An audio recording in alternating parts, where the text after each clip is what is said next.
¿Sabías que existen señales claras que pueden indicar que una persona mayor se está acercando a sus últimos meses de vida? En el video de hoy, vamos a revelar 4 señales importantes que muchas veces pasan desapercibidas, pero que pueden indicar que el cuerpo se está preparando para despedirse. Si cuidas a alguien de tu familia o tienes un ser querido de edad avanzada, este video puede ayudarte a entender qué está pasando y a prepararte con más amor y conciencia. Aprovecha para suscribirte al canal y activar la campana de notificaciones, así no te perderás ningún contenido que puede hacer toda la diferencia para tu familia. 1. La primera señal que puedes ver en casa. María siempre prestó atención a la respiración de su padre. A sus 78 años, él dormía en la habitación contigua a la de ella, y ella conocía cada sonido que él hacía durante la noche. Por eso, cuando comenzó a notar cambios extraños, supo inmediatamente que algo era diferente. La respiración es como el piloto automático de nuestro cuerpo. Normalmente, respiramos entre 12 y 20 veces por minuto, de forma regular y constante, sin darnos cuenta. Es nuestro cerebro, específicamente una región llamada bulbo raquídeo, quien controla todo esto automáticamente. Pero cuando alguien se acerca al final de su vida, este sistema comienza a fallar, como si se estuviera apagando lentamente. El primer cambio que María notó fue algo que los médicos llaman respiración de Cheyne-Stokes. Su padre comenzó a respirar muy rápido y profundo durante algunos minutos, luego se detenía completamente por 10 a 30 segundos. María se asustaba mucho en esas pausas, pensando que él había partido. De repente, la respiración volvía y el ciclo comenzaba otra vez. Esto sucede porque el cerebro está perdiendo el control sobre la respiración. Semanas después apareció un sonido diferente, un burbujeo en la garganta, como si hubiera agua adentro. Los médicos llaman a esto estertor de la muerte. Parece aterrador, pero en realidad sucede porque la persona ya no puede tragar bien y las secreciones se acumulan en las vías respiratorias. Lo importante es saber que esto no causa incomodidad al paciente. El tercer cambio fue aún más sutil. La respiración del padre de María se volvió muy superficial e irregular. Respiraba solo con la parte superior del pecho, haciendo movimientos pequeños y desorganizados, menos de 10 veces por minuto. Esto indica que los músculos responsables de la respiración se están debilitando. Estos cambios no ocurren de un día para otro. Pueden aparecer semanas o incluso meses antes de la muerte, especialmente en personas con problemas cardíacos, enfermedades pulmonares o cáncer avanzado. Es la forma que el cuerpo encuentra para ahorrar energía, destinándola solo a los órganos más importantes. Cuando María llevó a su padre al médico, descubrió que existen formas de ayudar. Medicamentos como la morfina en dosis bajas pueden regular la respiración. Colocar a la persona correctamente en la cama, usar humidificadores y aspirar las secreciones con cuidado también brinda mucho alivio. Lo más importante es no dejar que la persona sufra innecesariamente. María aprendió que estos cambios en la respiración son solo la primera señal de una serie de transformaciones que el cuerpo atraviesa cuando se prepara para partir. 2. Cuando la comida favorita pierde el sentido. Después de notar los cambios en la respiración de su padre, María comenzó a observar algo aún más preocupante. El hombre que siempre tuvo un apetito voraz, que esperaba ansioso su plato de feijoada todos los domingos, simplemente dejó de comer. Al principio pensó que era solo un mal día. Todos tenemos épocas en las que comemos menos, ¿verdad? Pero esto no era una simple falta de apetito. Era algo mucho más profundo, un cambio biológico fundamental que indica que el cuerpo se está preparando para el final. Cuando alguien se acerca a la muerte, el sistema digestivo es uno de los primeros en reducir su actividad. Es como si el organismo fuera una casa durante un apagón. Se apagan primero los aparatos menos esenciales para ahorrar energía para lo que realmente importa: corazón, pulmones y cerebro. El estómago de su padre empezó a producir menos jugo gástrico, el hígado procesaba menos nutrientes, y los intestinos prácticamente dejaron de moverse. El cuerpo estaba reorganizando sus prioridades para sobrevivir. María notó 4 señales específicas. Primero, su padre no sentía hambre ni sed, incluso después de pasar días sin comer o beber. Segundo, cuando le ofrecía comida, él sentía náuseas inmediatamente. Tercero, esa feijoada que tanto amaba ahora tenía mal sabor o simplemente no tenía sabor alguno. Y por último, tragar se había vuelto difícil y peligroso. Lo que María no sabía es que esto ocurre por cambios hormonales profundos. El cuerpo deja de producir grelina, la hormona que nos hace sentir hambre, y aumenta la leptina, que nos hace sentir satisfechos. Es como si el organismo dijera, ya no necesito combustible. La deshidratación también ocurre naturalmente. Los riñones filtran menos, el corazón bombea menos sangre y los vasos sanguíneos se vuelven más permeables. María notó que la boca de su padre estaba seca y pegajosa, la lengua oscura, los ojos hundidos, y cuando pellizcaba suavemente su piel, ésta no volvía rápidamente a la normalidad. El mayor error que María casi comete fue intentar forzar a su padre a comer. Por suerte, el médico la orientó: forzar la alimentación en esta etapa causa más sufrimiento que alivio. El cuerpo simplemente ya no puede procesar los alimentos adecuadamente. En vez de eso, aprendió a ofrecer pequeños sorbos de agua, trozos de hielo o alimentos líquidos, siempre respetando la voluntad de su padre. Los cuidados bucales se volvieron más importantes. Una limpieza suave y humectación de los labios brindaban mucho más confort. María entendió que en esta etapa, lo importante no es la cantidad de comida, sino la calidad de los momentos que compartían. Había otras señales por venir, y ella necesitaba estar preparada. 3. Cuando la mente comienza a despedirse. María nunca olvidaría la mañana en que su padre la miró directamente y preguntó: ¿Quién eres tú? ¿Qué haces en mi casa? Fueron las palabras más dolorosas que ha escuchado en su vida. El hombre que la crió, que conocía cada detalle de su historia, ya no la reconocía. Los días siguientes, la situación se volvió aún más confusa. Su padre ya no sabía qué día era ni dónde estaba. A veces pensaba que todavía trabajaba en la fábrica, aunque llevaba 10 años jubilado. María descubrió que esto sucede porque el hipocampo, una región del cerebro responsable de la memoria y la orientación, no recibía suficiente sangre ni oxígeno. Pero lo que más la asustó fueron las conversaciones que empezó a tener con personas que no estaban allí.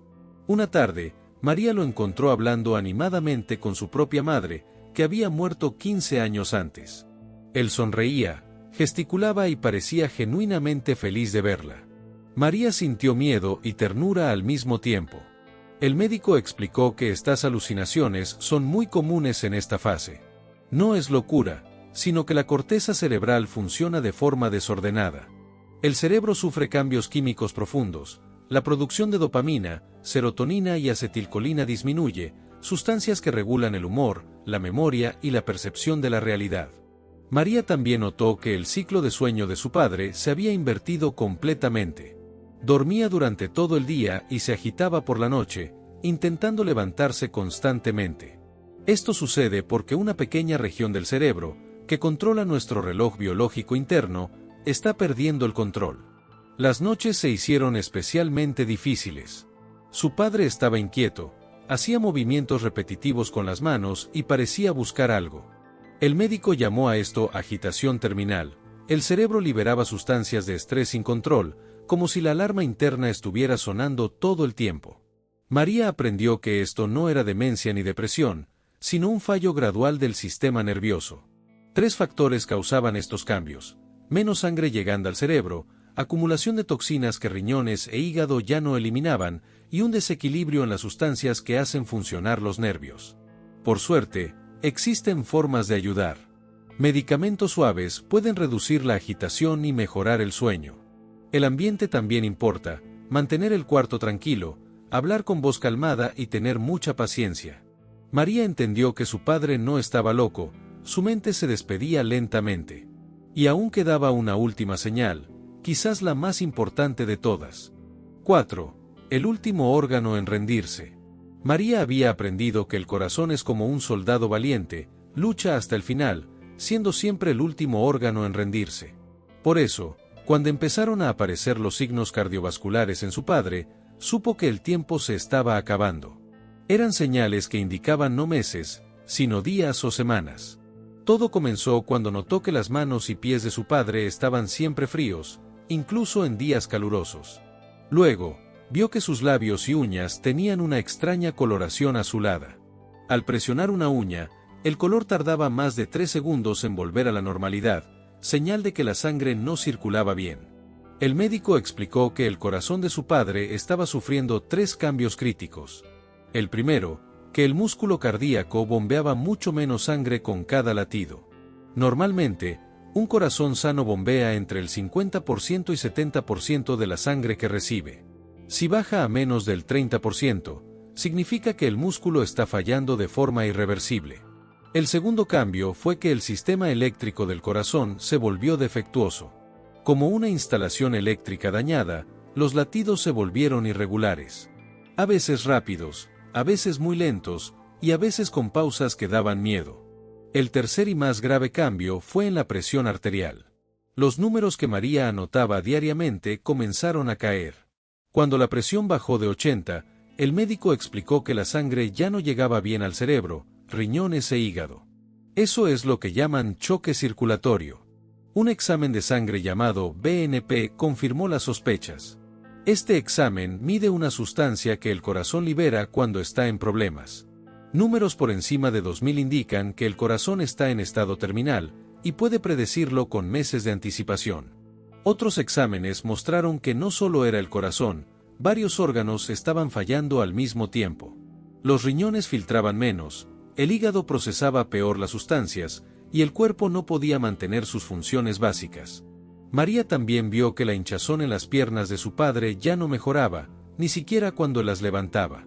Era una hinchazón fija, diferente a la común, señal de que el líquido se acumulaba porque el corazón no bombeaba bien. El pulso de su padre, que ella había aprendido a sentir en la muñeca, estaba débil e irregular. Era como si el corazón susurrara en vez de latir con fuerza. Aunque estos signos eran devastadores, María descubrió que todavía podía hacer mucho para que los últimos momentos de su padre estuvieran llenos de amor y dignidad.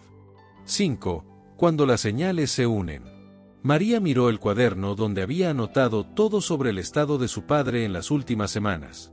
Página tras página de observaciones que, juntas, contaban una historia clara y dolorosa.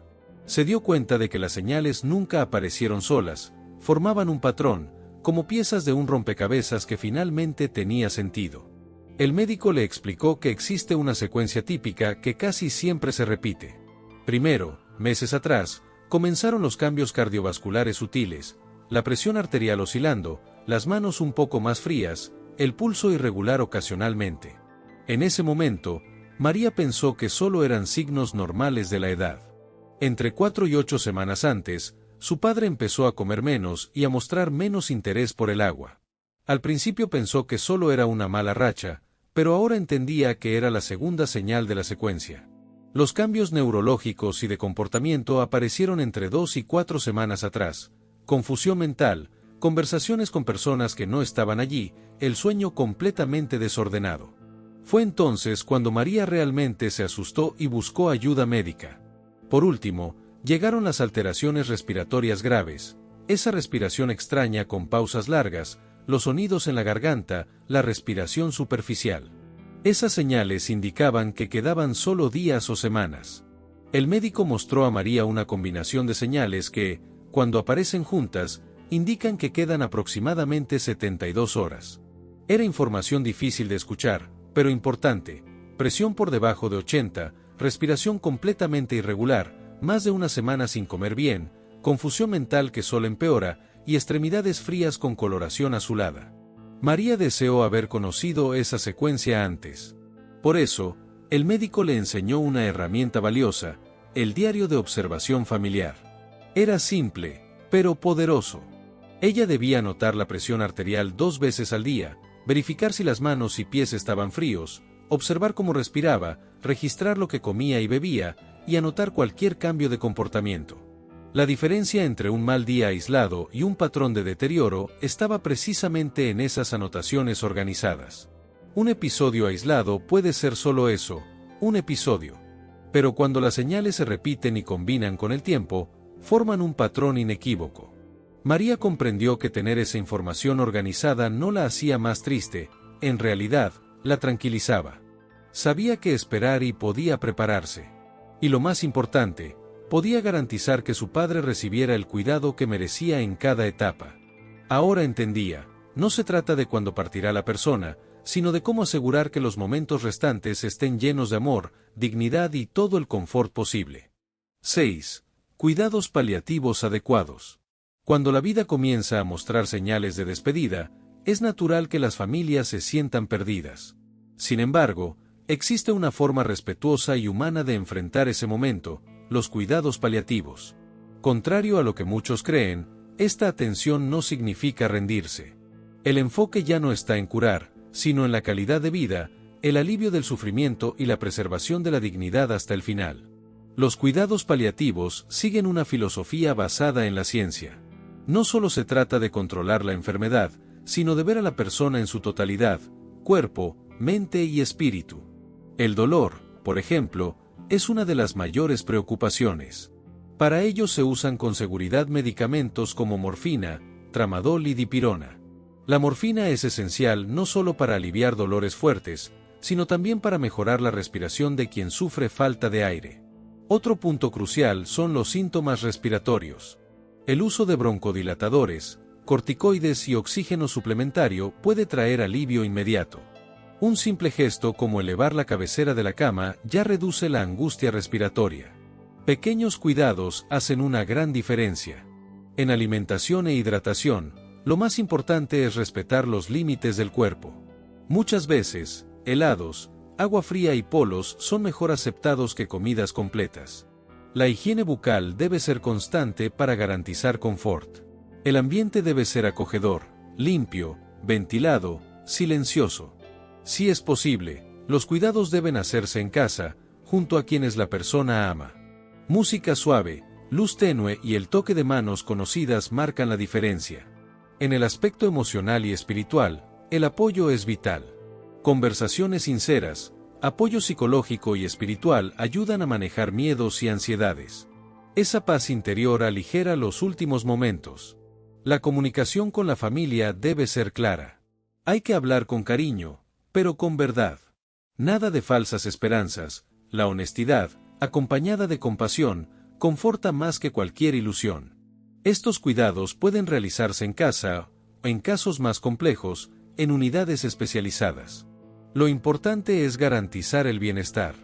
Y, sorprendentemente, estudios muestran que quienes reciben cuidados paliativos muchas veces viven más, y mejor. 7. Preparación familiar. Cuando una persona mayor comienza a mostrar señales claras de que se acerca el final de su vida, muchas familias concentran toda su atención en los cuidados médicos. Sin embargo, existe otro aspecto tan importante como ese: la preparación emocional de la familia. Muchas veces es el elemento más descuidado, pero puede hacer toda la diferencia en cómo se vive y recuerda la despedida. La experiencia acumulada por profesionales de la salud muestra que las familias que se preparan con claridad y cariño atraviesan el duelo de forma más saludable. Además, los recuerdos que quedan tienden a ser más positivos, llenos de afecto, comprensión y conexión real. El primer paso en este camino es la aceptación de la realidad. Esto no significa rendirse ni perder la esperanza, sino reconocer cuando el cuerpo da señales de que el final está cerca. En esta etapa, insistir en tratamientos agresivos o milagrosos solo puede generar más sufrimiento. El enfoque debe cambiar. En lugar de luchar contra lo inevitable, es momento de aprovechar el tiempo que queda de la mejor manera posible. La comunicación abierta es fundamental. La persona mayor tiene derecho a saber lo que está pasando. Muchas veces, por miedo o protección, la familia oculta información. Pero esto es un error. Saber la verdad permite que participe en las decisiones, exprese sus miedos y deseos, y encuentre paz en sus elecciones. Este momento también es una oportunidad para conversaciones esenciales. Hablar sobre recuerdos felices, pedir perdón, agradecer, decir te amo, todo esto puede traer un gran alivio. A veces, incluso el silencio compartido tiene su valor. Sentarse al lado, tomar la mano y simplemente estar presente puede ser más poderoso que 1000 palabras. Estas charlas no solo son importantes para la persona mayor, sino que son terapéuticas para toda la familia. Crean un espacio de verdadera intimidad, donde los vínculos se fortalecen y heridas antiguas pueden sanar. Muchos cuentan que en estos últimos momentos experimentaron una conexión que nunca antes habían sentido. La preparación familiar no evita el dolor de la pérdida, pero transforma ese dolor en algo más ligero y soportable. Permite que la despedida suceda con serenidad, rodeada de afecto y respeto. Si has llegado hasta aquí, es porque te importan quienes amas, y eso ya hace toda la diferencia. Entender las señales de que una persona mayor puede estar partiendo no es fácil, pero puede ayudar a garantizar más dignidad, cuidado y amor en los momentos finales. Si este video te ayudó de alguna forma, deja tu comentario aquí abajo, comparte tu experiencia o duda, tu voz puede apoyar a otras personas que están pasando por lo mismo. Y no olvides darle like al video, suscribirte al canal y activar la campana de notificaciones. Así seguirás recibiendo contenidos importantes sobre salud, envejecimiento y cuidado de quienes amas. Hasta el próximo video, y cuida bien a quienes caminan a tu lado.